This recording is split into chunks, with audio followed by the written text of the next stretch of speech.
In many quarters, there is a desperate need in America today, in America this week, for a healthy dose of religious humility.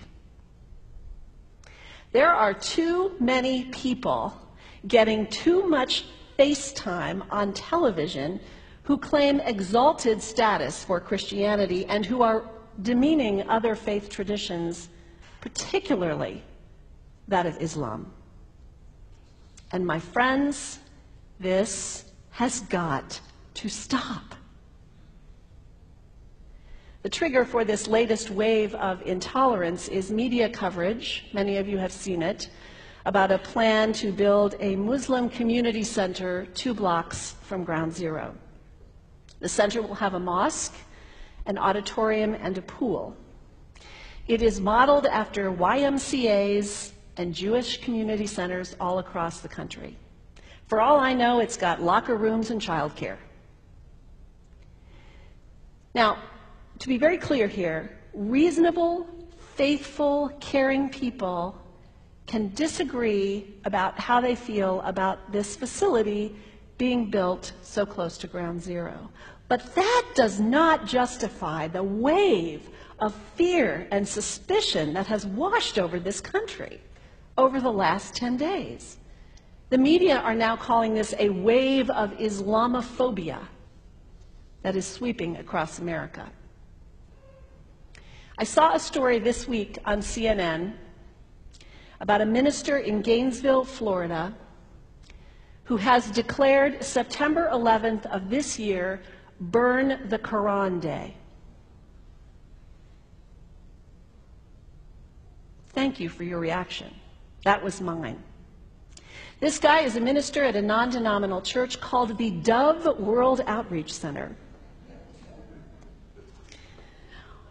He said all kinds of disparaging, insulting, inaccurate things about Islam that I'm not going to repeat from this pulpit. His message is about hate and fear, and I can assure you there is nothing in the Gospels, there is nothing in the teaching of Jesus Christ that says anything about burning the holy texts of other traditions. It is not there. The proposed burning of the Quran is obscene. It is not the work of peace. It is not the work of understanding. It is not the work of building bridges. It is insanity. Now, the good news is there are a lot of groups, a lot of churches, even the National Association of Evangelicals, who are condemning this action and urging the church to cancel their event. A conversation about God demands grace and openness, a willingness to learn, to have our own ideas challenged, our convictions questioned. These are the hallmarks of humility. When I was in seminary, I read from someone whose name is lost to me now, when you speak of God, your voice should shake a little. You know, Jesus had no time for religious know-it-alls. He saved some of his harshest criticism for church leaders, for the Pharisees, the religious leaders who were so certain about who was out and who was in, who was holy and unholy, clean and unclean. Jesus was forever taking all this religious certainty and turning it on its head. And we can only imagine what Jesus would have said about Pastor Terry Jones and his Burn the Quran campaign. I think he would say, this has got to stop. Followers of Islam believe that the Quran is a collection of revelations received by the Prophet Muhammad from God about 1400 years ago. They believe that Muhammad was the last of a series of prophets and teachers and messengers that included Adam, Moses, Jesus, Abraham, all names revered by us as well. The word Islam means peaceful surrender to the will of God. The Quran was written at a time when the Muslim people were being driven from their homes, persecuted, and killed.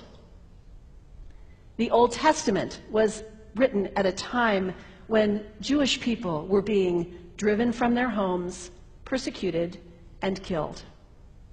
And religious scholars will tell you that most holy scriptures have stories of war and violence in them. Throughout history, most faiths have used these texts to justify violence. And if there's anyone in this room at this moment who's thinking that I've got it wrong, after church today, pull out your Bible and look up Psalm 137. And you'll see that our own text has passages that can make us uncomfortable. But also, like the Bible, the predominant message of the Quran is of peace and care and loving God, justice, care for the neighbor, care for the stranger. In the Bible, we have thou shalt not kill. In the Quran, we have whoever kills another, surely he is killing all of humanity. And whoever saves the life of another, surely he saves the lives of all humanity. These are words of peace, words of faith, words that could save the world if we would take them to heart.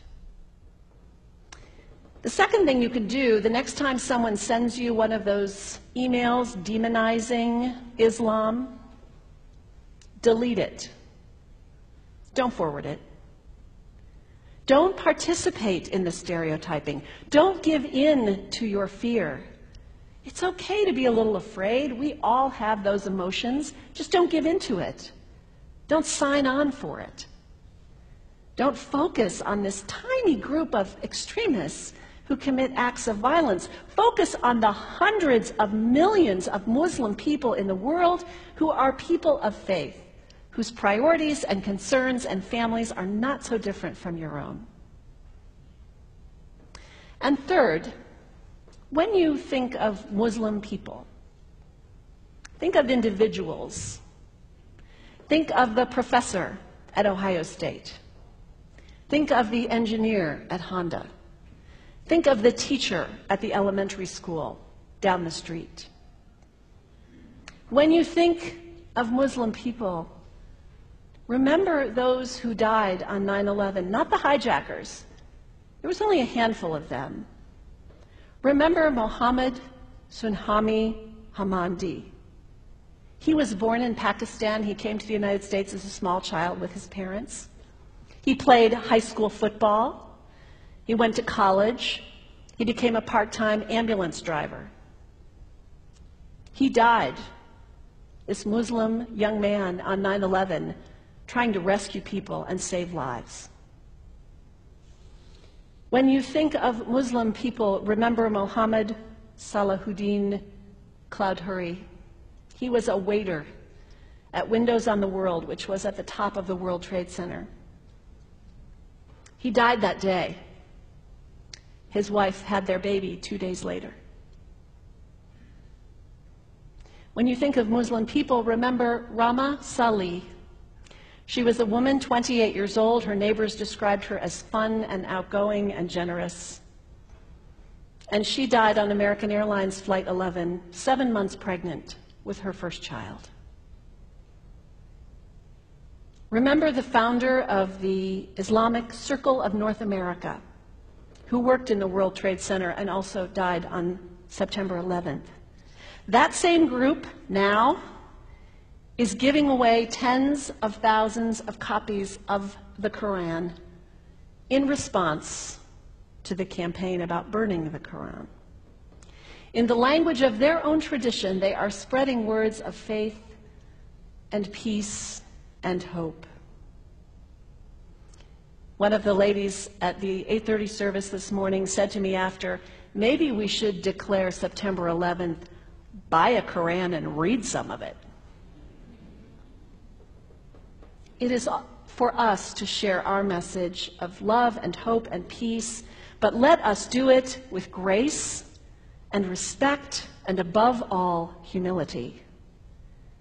God grant us, as individuals, as a nation, as Christians, the humility for this work.